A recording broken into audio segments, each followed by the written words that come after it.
Influencia del 19 de abril de 1810 en la independencia suramericana. Laureano Vallenilla Lanz. El 19 de abril de 1810 no ha sido considerado hasta hoy sino como la fecha inicial de la emancipación hispanoamericana, pero si nos fijamos un poco en los documentos de aquellos días memorables, encontramos también que de ella arranca nuestra evolución institucional, que condujo necesariamente a los ilustres creadores de la nacionalidad a la adopción del sistema republicano sobre las bases de la democracia y del federalismo. Y sube de punto la trascendencia de aquella célebre fecha si consideramos que esos grandes principios constituyeron el credo de la revolución en todo el continente, a la vez que fueron como el florecimiento de las antiguas libertades españolas casi ahogadas en la metrópoli bajo el formidable cesarismo de los reyes austríacos. Primero, desde el acta misma de su instalación, al declarar destruida la autoridad de los agentes españoles y disuelta la Junta Central de Sevilla, la Junta Suprema de Caracas considera que, desaparecido el rey como centro común de la monarquía, todos los cuerpos políticos que la integraban habían reasumido su primitiva soberanía y se hallaban en el caso de aliarse para constituir, por medio de un cuerpo representativo, una forma de gobierno capaz de atender a su conservación y defensa.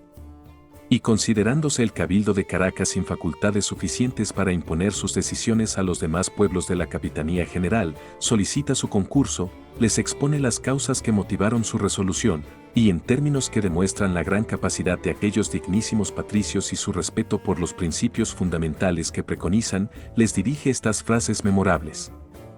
Habitantes de las provincias de Venezuela. Nosotros, en cumplimiento del sagrado deber que el pueblo de Caracas nos ha impuesto, lo ponemos en vuestra noticia y os convidamos a la unión y fraternidad con que nos llaman unos mismos deberes e intereses. Si la soberanía se ha establecido provisionalmente en pocos individuos, no es para dilatar sobre vosotros una usurpación insultante, ni una esclavitud vergonzosa, sino porque la urgencia y la precipitación propias de estos instantes, y la novedad y grandeza de los objetos así lo han exigido por la seguridad común.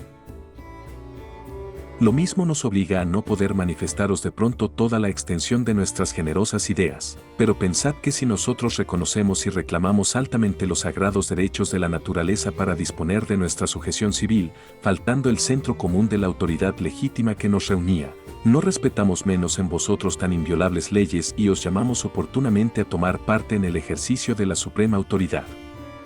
Desconocida por los cabildos de Coro y Maracaibo la Revolución de Caracas, la Junta Suprema considera que aquellas ciudades han olvidado los vínculos de nación, religión, fraternidad y comunidad de intereses que les unen con los otros distritos de Venezuela, quebrantando las leyes fundamentales del reino, que prescriben el modo con que ha de ser gobernado en los interregnos y en el presente caso de su orfandad. Por ella tienen todos los ciudadanos españoles del Nuevo y del Antiguo Mundo el derecho de nombrar en el Congreso Nacional de las Cortes los tutores o curadores que hayan de administrar interinamente la soberanía. Basados en esos precedentes y respetuosos a la independencia política de aquellos cuerpos les dice, cabildos de esos departamentos, adheridos a los sanos principios que ha pronunciado Caracas. Transmitid vuestros sufragios con la dignidad y franqueza que conviene a los pueblos virtuosos. Ella no tiene más pretensión que la de uniros constituyendo por el voto general un gobierno legítimo representante y conservador de los derechos de nuestro augusto soberano señor don Fernando VII, y no obstante la superioridad política en que la ha colocado la naturaleza, no conoce otra ambición que la de excederos a todos en esfuerzos y sacrificios por la causa común. Segundo, se ha dicho siempre y se repite aún con marcada ligereza, que los hombres de la primera patria no fueron como estadistas, sino simples imitadores de instituciones extrañas, copistas sin discernimiento de leyes y principios sancionados en pueblos de origen y costumbres distintos de los nuestros, y nada es más erróneo. Habituados nuestros patricios al ejercicio constante de las funciones municipales, herederos de muchas generaciones que así en la madre patria como en la colonia habían visto en el municipio el representante de las libertades públicas, tenían necesariamente que considerar a los cabildos como los personeros naturales y legítimos de los derechos populares y ver en cada ciudad o partido capitular un cuerpo político autonómico con facultades soberanas, destituidas ya las autoridades representantes del monarca y en capacidad por tanto de concurrir por medio de sus diputados a la formación de un gran cuerpo representativo que asumiera la administración general de las provincias que antes ejercían el capitán general, el intendente de Hacienda y la Real Audiencia. De allí que mucho antes de que se descubrieran los verdaderos fines de la revolución y de que se pensase en establecer la república, se precisaron ya los principios y las fórmulas del derecho representativo, basándose en el antiquísimo precepto de ayuntarse para resolver los fechos grandes e arduos, y se hablara de confederación, es decir, liga, unión, alianza ofensiva y defensiva entre cuerpos políticos e independientes, enclavados en una demarcación topográfica y para un objeto de interés común. Era ese el único criterio político de aquellos días manifestado explícitamente en todos los documentos. El primer deber de esta Suprema Junta fue dar parte a todas las de Venezuela de su resolución, de los motivos que la produjeron, de los medios que emplearon para realizarla, y convidarlas a todas a que tomasen la parte que les corresponde en la confederación con que Venezuela quería constituirse depositaría de los derechos de su rey en la orfandad en que la dejaba el extinguido gobierno, representativo de la Junta Central. De igual manera se expresará días más tarde, al convocar a los pueblos para la elección de diputados al Congreso Constituyente, la Junta Suprema de estas provincias, al revestirse del alto carácter que una parte considerable de vosotros le ha conferido, no pudo disimular que la naturaleza o términos de su constitución le imponía imperiosamente la necesidad de convocaros para consultar vuestros votos y para que escogieseis inmediatamente las personas que por su probidad, luces y patriotismo os parecieran dignas de vuestra confianza. Veía la Junta que antes de la reunión de los diputados provinciales, solo incluía la representación del pueblo de la capital y que aún después de admitidos en su seno los de Cumaná, Barcelona y Margarita, quedaban sin voz representativa las ciudades del interior, tanto de esta como de las otras provincias. Veía que la proporción en que se hallaba el número de los delegados de Caracas con los del resto de la Capitanía General no se arreglaba, como lo exige la naturaleza de tales delegaciones. Al número de los comitentes, veía por último que si la estrechez de las circunstancias era una apología suficiente para estos efectos, dejaría de serlo si descuidaba remediarlos inmediatamente que desapareciese, llegada la época de verificarlo sin inconveniente, sin desorden y de una manera que calificase la vigilante solicitud de la Junta por la tranquilidad pública, al mismo tiempo que hiciese presente la moderación y equidad de sus principios. No puede darse más claridad en el fondo ni mayor precisión en los conceptos. Caracas no asumía porque no podía asumir legítimamente la autoridad metropolitana, desaparecidas las autoridades supremas de la colonia, no podía dictar leyes a las demás ciudades, ni la Junta emanada de su cabildo podía considerarse con facultades suficientes para imponer sus decisiones, que tal procedimiento pugnaba abiertamente con las tradiciones legales invocadas por ella a cada paso. Así lo hizo también al indicar a los demás pueblos la forma en que debían elegir sus representantes. Todas las clases de hombres libres son llamados al primero de los goces del ciudadano, que es el de concurrir con su voto a la delegación de los derechos personales y reales que existían originariamente en la masa común y que le ha restituido el actual interregno de la monarquía. Y encareciendo la necesidad de constituir el cuerpo representativo con hombres de incuestionable probidad, no va a buscar ejemplos a pueblos extraños, no invoca la historia de ningún otro país, sino que se remonta a los anales de España para recordar su decadencia desde el momento en que comenzó a olvidar sus legendarias libertades. Leed la historia de nuestra nación y en ella encontraréis que las arbitrariedades de los ministros comenzaron cuando las Cortes Nacionales, depositarias de la autoridad legislativa, dejaron de oponer una barrera a los esfuerzos progresivos del despotismo. Veréis que habiendo caído en desuetud la representación del pueblo se aumentaron las cargas con las rentas y la opresión con las conquistas, veréis entonces corrompidas las costumbres públicas, deprimido el alto carácter de nuestros consejos, prostituidos los empleos y entorpecidos los canales de la administración. Veréis en fin que bastó la exaltación de un favorito inepto y vicioso para derribar el trono y para sepultar a la nación más bizarra y generosa en los horrores de la servidumbre extranjera. Tercero. Y tal fue la doctrina proclamada en todo Hispanoamérica. El 25 de mayo de 1810 estalla la Revolución de Buenos Aires e inmediatamente se verifica no solo la desintegración del virreinato de donde al fin de la lucha debían surgir 4 estados independientes, Bolivia, Paraguay, Banda Oriental y República Argentina, sino que el territorio de esta última se divide en provincias autonómicas, no por las antiguas intendencias sino por las ciudades cabildos. Un eminente argentino ve en este movimiento de disgregación de las ciudades, que más tarde constituyeron la Federación Argentina, el resultado de una evolución orgánica que vino operándose lentamente desde los orígenes remotos del país y hechóse visible en su momento oportuno. movimiento sujeto a principios y doctrinas tradicionales que no solo formaban el derecho constitucional español, sino que se basaban en la estructura íntima del país argentino. Para comprobarlo trae el testimonio del doctor Moreno, uno de los más ilustres políticos de la Revolución de Mayo, expresado en estos términos. La disolución de la Junta Central de Sevilla restituyó a los pueblos la plenitud de los poderes que nadie sino ellos mismos podían ejercer, desde que el cautiverio del rey dejó acéfalo el reino y sueltos los vínculos que le constituían centro y cabeza del cuerpo social. En esta dispersión, no solo cada pueblo asumió la autoridad que de consuno habían conferido al monarca, sino que cada hombre debió considerarse en el estado anterior al pacto social de que derivan las obligaciones que ligan al rey con sus vasallos. La doctrina de Moreno, dice el doctor Ramos Mejía, era una doctrina española. Invocada por él contra la Junta de Regencia de España e Indias, fue invocada por los pueblos del virreinato contra la Junta de Buenos Aires y contra las ciudades capitales de sus respectivas provincias. Y en esa doctrina se apoyó la Junta Gubernativa de Buenos Aires para reconocer, como la de Caracas, la autonomía de las ciudades y la necesidad de que éstas concurrieran por medio de sus representantes a la formación del gobierno central. De entonces comenzó la anarquía provincial que durante muchos años fue como un germen fecundo de revueltas intestinas, de tiranía y de desórdenes para aquella república, que ha venido a ser después el más avanzado sin duda de los pueblos de origen español. El 20 de julio de 1810 estalla el movimiento revolucionario en Santa Fe de Bogotá y desde el primer instante su Junta Suprema de Gobierno proclama los mismos principios que Caracas y Buenos Aires, y las ciudades todas del virreinato asumen igual actitud de autonomía e independencia. La Junta Suprema de Santa Fe, no pudiendo considerarse sino como depositaria interina de la soberanía, en tanto que las ciudades del nuevo reino de Granada eligen sus representantes, las cita a constituir un gobierno sobre las bases de libertad respectiva de ellas, ligadas únicamente por un sistema federativo, cuya representación deberá residir en la capital para que vele por la seguridad de la Nueva Granada, que protesta no abdicar de los derechos imprescriptibles de la soberanía del pueblo. A otra persona que a la de su augusto y desgraciado monarca don Fernando VII.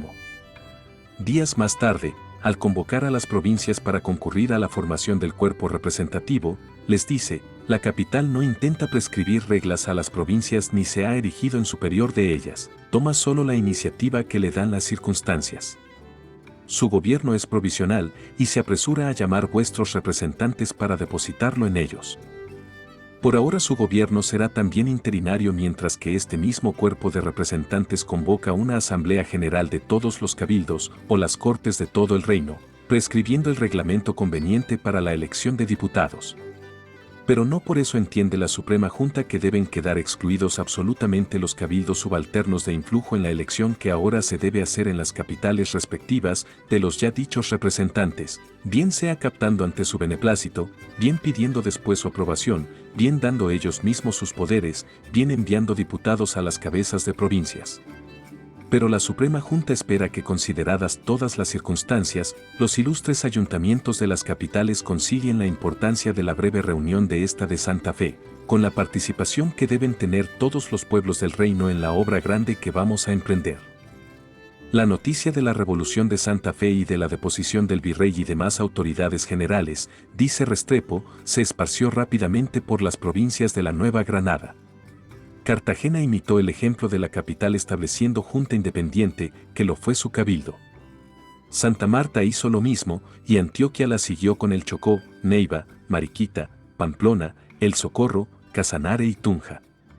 En esta provincia, en las de Pamplona, Neiva y Mariquita cundieron los partidos, algunos lugares querían depender inmediatamente de Santa Fe, y otros como Girón pretendían establecer gobierno particular y constituir repúblicas miserables. Las provincias del Istmo de Panamá y la de Río Hacha se denegaron a proclamar la revolución y sostuvieron las autoridades españolas, y agrega más adelante, principiaron también a desarrollarse gérmenes activos de división y anarquía, el federalismo, la rivalidad de unas provincias con otras y la de las ciudades subalternas con sus capitales. He aquí los principios desorganizadores que desde los primeros días turbaron la revolución de la Nueva Granada, y que más de una vez regaron con sangre sus fértiles campos.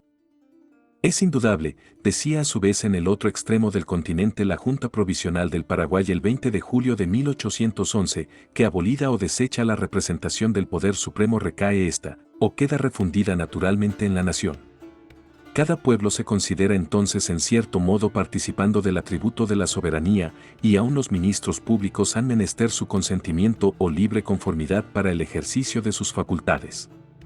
La provincia del Paraguay reconoce sus derechos, no pretende perjudicar aún levemente los de ningún otro pueblo y tampoco se niega a todo lo que es regular y justo.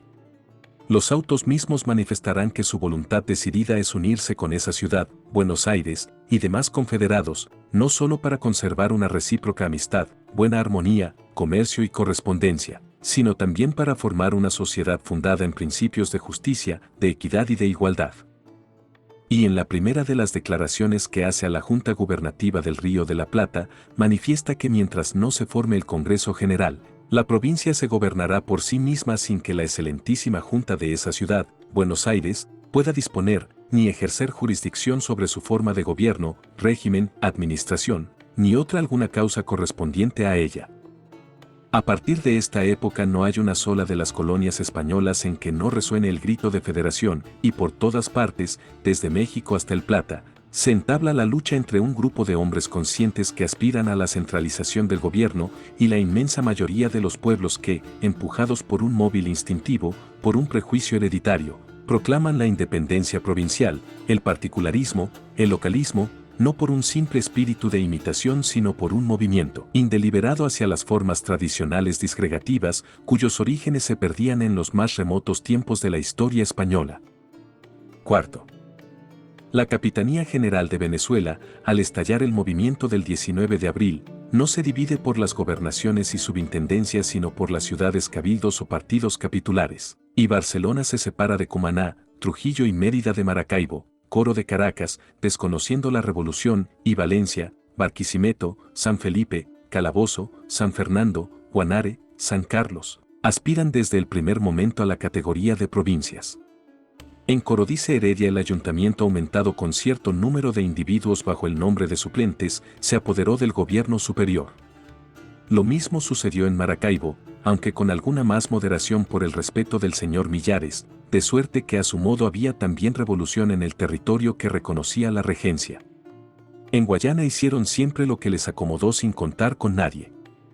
Cuando un año más tarde el Congreso Constituyente proclamó la forma federalista, no hizo más que sancionar un orden de cosas preexistente, y en la adopción de la Constitución norteamericana no hubo en definitiva sino la coincidencia de nuestras tradiciones políticas con las propias tradiciones de aquel país. Pues es bien sabido que aquel régimen de gobierno no es más que la sanción republicana del sistema de descentralización que los colonos habían trasladado de Inglaterra y que esta nación ha conservado a través de los siglos y de las vicisitudes históricas, como el canon sagrado de sus libertades civiles y políticas y como la escuela donde sus hombres más eminentes han adquirido la difícil ciencia del gobierno. Emilio Castelar en el prólogo de la traducción de los héroes de Carlyle, demuestra la notable semejanza que existe entre las instituciones comunales inglesas y los antiguos ayuntamientos de Aragón y de Castilla. Y el ya citado escritor Ramos Mejía, no obstante su afirmación de que el federalismo norteamericano nació en la colonia al revés de lo que sucedió entre nosotros que el federalismo nació en la madre patria misma, se expresa en los siguientes términos tan elocuentes como precisos: en ella, en España, debemos buscar y en ella encontraremos el germen y origen de las tendencias federales de nuestro espíritu que se manifestó en los primeros años de nuestra independencia, que ha caracterizado el corto periodo de nuestra historia política y que nos indujo más tarde no a imitar servilmente sino a adoptar fórmulas que nos hacían falta y que la experiencia ajena había encontrado buenas. Si no hubiéramos encontrado a la mano la Constitución norteamericana, habríamos tenido que hacerla nosotros mismos, y para nuestra originalidad institucional tal vez ha sido un mal haberla hallado. Quién sabe qué fórmulas hubiéramos encontrado por nosotros mismos y habría sido digno de ver dos pueblos de raza distinta y que partían de distintos puntos coincidir fundamentalmente en sus proyecciones. Habría sido digno de ver de qué manera estos dos pueblos tan distintos entre sí resolvían los mismos problemas políticos y sociales. Para Venezuela la imitación de la Constitución americana fue funesta, pues según el acerto de un ilustre escritor patrio, los esfuerzos de los constituyentes por modificar aquellas instituciones según el carácter, costumbres y aún preocupaciones de la que fue colonia y colonia española, y por dejar subsistente cuanto mejor les pareciera del antiguo orden de cosas, complicó de tal suerte el propio sistema federal, que a cualquiera otro puede comparársele, menos al que se propusieron imitar. Si en vez de constituir una federación de estados, hubieran sido más consecuentes con la tradición fundando una federación de municipalidades o de ciudades cabildos, como tan juiciosamente lo hicieron más tarde los constituyentes del año 30, habrían sentado un antecedente más en consonancia con los hábitos adquiridos y con la situación social, política y económica del país venezolano. Quinto. Infundadas fueron en mucha parte las amargas críticas con que el coronel Simón Bolívar fustigó en 1813 la obra de nuestros primeros constituyentes, en la memoria que dirigió desde Cartagena de Indias al Congreso de la Nueva Granada, exponiendo los motivos que produjeron la pérdida de la primera patria, es la primera y más elocuente demostración del papel de unificador, que al igual de los más grandes conquistadores iba a desempeñar en la América del Sur. Pero lo que debilitó más al gobierno de Venezuela, dijo, fue la fórmula federal que adoptó, siguiendo las máximas exageradas de los derechos del hombre, que autorizándolo para que se rija por sí mismo, rompe los pactos sociales y constituye a las naciones en anarquía. Tal era el verdadero estado de la Confederación. Cada provincia se gobernaba independientemente, y a ejemplo de estas, cada ciudad pretendía iguales facultades alegando la práctica de aquellas, y la teoría de que todos los hombres y todos los pueblos gozan de la prerrogativa de instituir a su antojo el gobierno que les acomode. Si el futuro libertador hubiera podido penetrar entonces en los orígenes de aquel movimiento de desintegración de las ciudades, que él atribuyó también a la ambición de los congresales ávidos de dominar en sus distritos, habría encontrado en la propia historia de la provincia de Venezuela la más clara explicación de aquella anarquía. No era en efecto la primera vez que al desaparecer la autoridad central los cabildos de las ciudades asumían el gobierno de sus respectivas jurisdicciones, a lo cual contribuyeron los propios gobernadores de Caracas comenzando por el licenciado Villacinda, quien al morir en 1556 ordenó que mientras se nombraba el sucesor gobernasen las ciudades los alcaldes, cada uno en el distrito de su respectivo cabildo.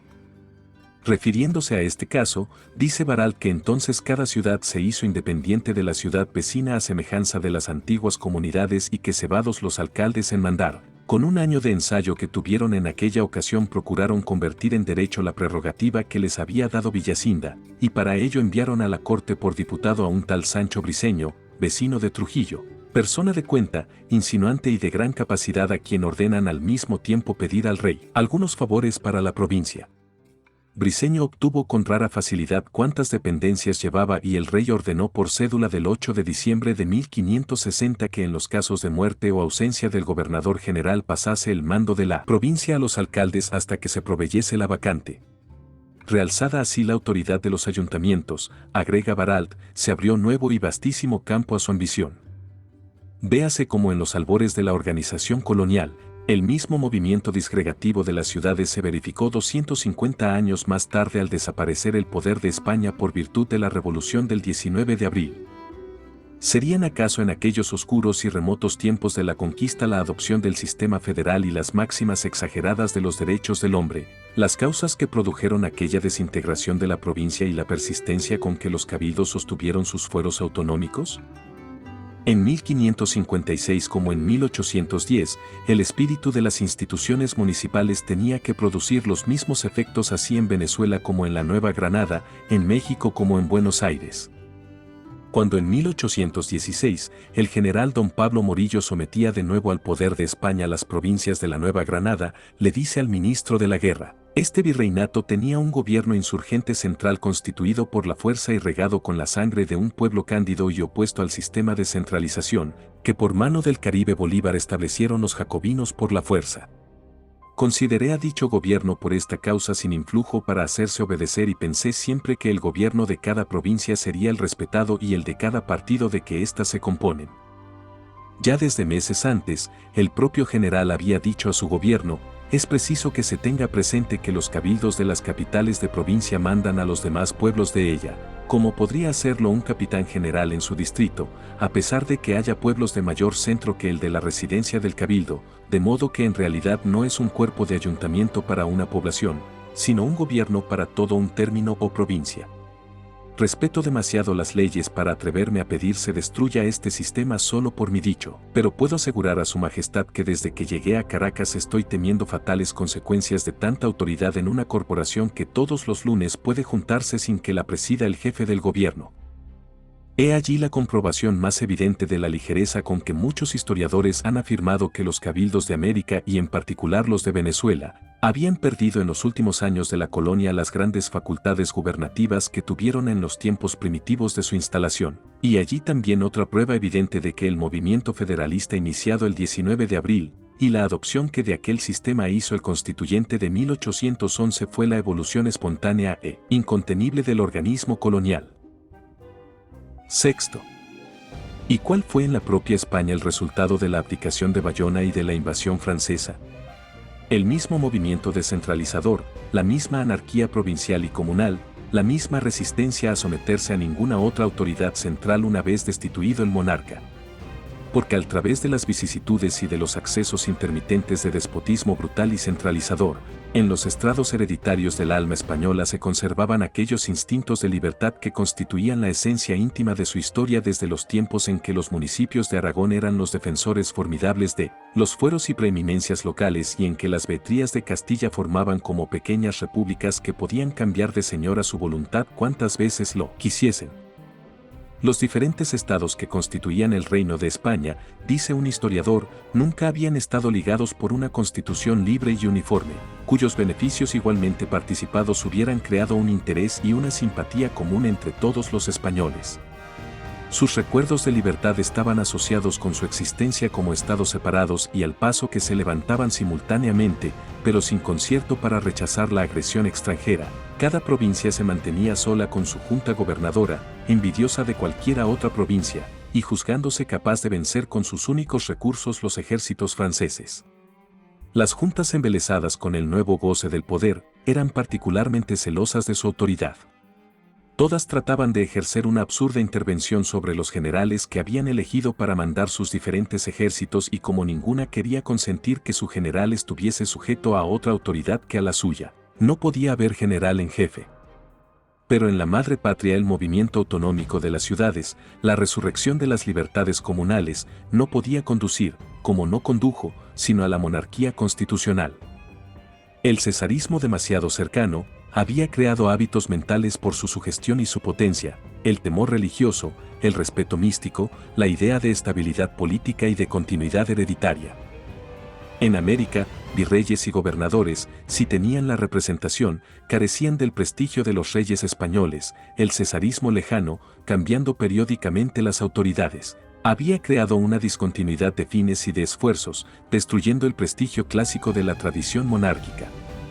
En choque constante con la Iglesia y los cabildos, destituidos muchas veces por estos y sometidos al terminar su administración a juicio de responsabilidad, llamados de residencia por las leyes de Indias, los representantes de la monarquía y la monarquía misma, habían perdido entre nosotros sus grandes caracteres, la unidad, la estabilidad, la irresponsabilidad sagrada, la lógica íntima y despótica se habían desvanecido en el régimen colonial. Error profundo de los que proclamaron un día la necesidad del régimen monárquico en Hispanoamérica pretendiendo fundarse en los hábitos, en las costumbres y en las ideas engendradas en el sistema colonial, cuando fue precisamente por un movimiento natural y espontáneo de su organismo, como surgieron desde el primer momento las tendencias hacia las formas fundamentales del gobierno republicano, federal, representativo, alternativo y responsable. Obsérvese que no hablo sino de tendencias. El Congreso de 1811, por más que en sus principios se titulara Cuerpo Conservador de los Derechos de don Fernando VII, no podía menos que responder a aquellos poderosos antecedentes. Séptimo. Se ha creído generalmente que la Revolución de 1810 rompió con violencia las tradiciones coloniales y que utopistas e incautos los padres de la patria se lanzaran en la senda de las innovaciones legislativas. Cierto es que en casi todos los documentos de aquellos días, así como en el acta en que se declaró la independencia el 5 de julio de 1811, se descubren las influencias de las doctrinas disolventes de la Revolución Francesa, alegándose el uso de los imprescriptibles derechos que tienen los pueblos para destruir todo pacto, convenio o asociación que no llene los fines para que fueron instituidos los gobiernos, pero es de observar que al mismo tiempo los constituyentes conocen las dificultades que traen consigo y las obligaciones que nos impone el cargo que vamos a ocupar en el orden político del mundo y la influencia poderosa de las formas y habitudes a que hemos estado a nuestro pesar acostumbrados. Los padres de la patria no se sustraían a la confusión de ideas y de principios que caracteriza el ambiente político de la época y que tenía en Francia su más encumbrada manifestación. Examinando cuidadosamente todos los documentos de aquellos días, se encuentra una mezcla de ideas tradicionales y de modernos principios. Entre los pueblos y el jefe de su gobierno, decían a nombre de la Junta, Tobar Ponte y López Méndez el 8 de noviembre de 1810, hay un mutuo contrato al cual si contraviene alguna de las partes contratantes, puede la otra separarse, justamente. No es necesario manifestar la verdad de esta proposición, analizando menudamente los principios de este establecimiento social, y solo bastaría dar un recuerdo sobre la antigua Constitución española, sobre la fórmula del Sagrado Juramento de Aragón y lo que es más, sobre la de aquel con que los centrales recibieron la investidura de representantes y jefes de la nación en 25 de septiembre de 1808. Considerando el gobierno como un pacto social, invocaban al mismo tiempo los fueros y privilegios de los antiguos reinos españoles, para deducir de allí, como lo reza el Acta de la Independencia, el derecho de proveer a su conservación, seguridad y felicidad, variando esencialmente todas las formas de la anterior Constitución. De modo que las ideas tradicionales de la nación española y los principios disolventes del jacobinismo francés daban el tono a la obra de nuestros patricios. El derecho histórico, coincidiendo con el derecho revolucionario, iba a servir de transición al dogma de la soberanía popular, próximo a aparecer. La realidad preparaba así el ideal por un doble movimiento de avance hacia los nuevos principios y de retorno hacia las formas primitivas de la igualdad, de la autonomía y del individualismo. Octavo. Desde los puntos de vista de donde hemos examinado el movimiento revolucionario del 19 de abril, es imposible que pueda negársele la gran influencia que tuvo en los futuros destinos de Venezuela y de la América española.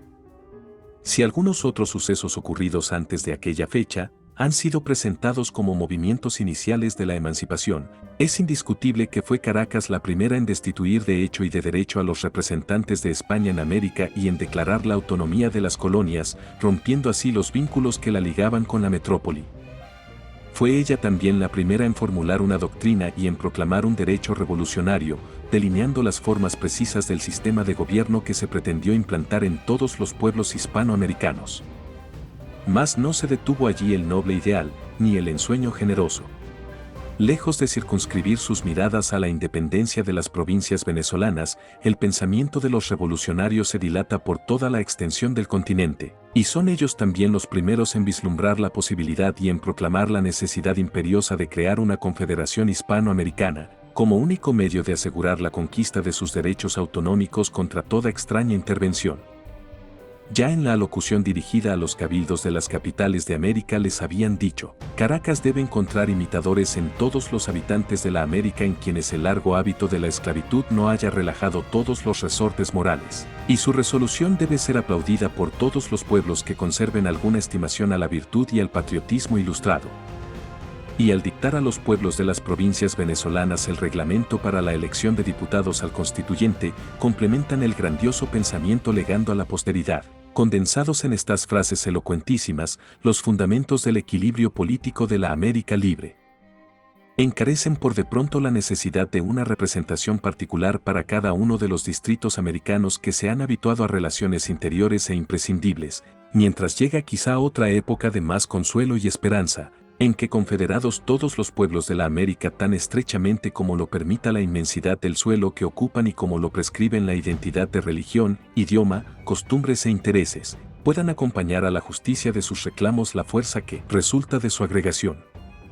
Nada más explicable que en el ambiente moral e intelectual de aquella época se formara el hombre que debía con la grandeza de su genio llevar a feliz término la independencia de la América del Sur, concentrar bajo su autoridad siquiera fuese por breve tiempo, a las repúblicas recién emancipadas y esforzarse por realizar en el Congreso de Panamá el ideal vislumbrado por los revolucionarios del 19 de abril, y por el acariciado como el complemento definitivo de su magna obra. Ese ensueño generoso, ese ideal nobilísimo es todavía, después de una centuria, el problema en que está envuelta la existencia de las naciones hispanoamericanas amenazadas en su soberanía y en sus tradiciones. Esencial condición de los espíritus superiores el preceder por siglos a la realización de sus grandes ideales.